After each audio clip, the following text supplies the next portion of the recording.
Gathering in the heart of London, demonstrators set up camp in protest at Israeli attacks on Gaza in preparation for a weekend march through the capital.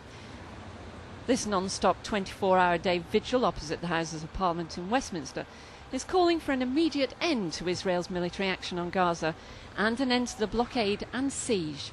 Hundreds of demonstrators are expected during the next few days, voicing their anger over the attacks and civilian deaths. It's very important to us to have a permanent presence outside the Parliament because we need to be expressing our anger at the British government's failure to act to implement an immediate end to Israel's bombing and war against the Palestinians.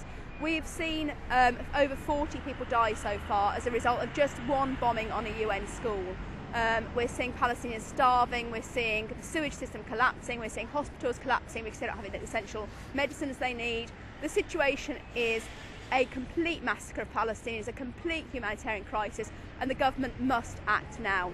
War is presented in such a sort of glamorous way, but it's actually murder, rape, torture, plunder. That's what war is. And what's happening in Gaza now is a terrible crime, and everybody knows it. And it's got to be dealt with properly. Hamas is the elected government of Palestine, and it's got to be recognised.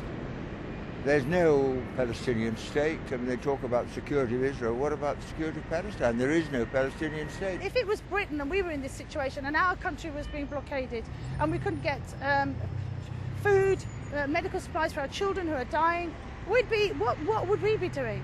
I'm sure we'd be far worse, and we'd feel justified. It has to be balanced. Justice has to be balanced, the scales of justice. What's going on in Palestine is a David and Goliath situation. The organisation says there will be a national demonstration at the weekend from London's Hyde Park. But this 24-hour vigil, they say, will continue indefinitely.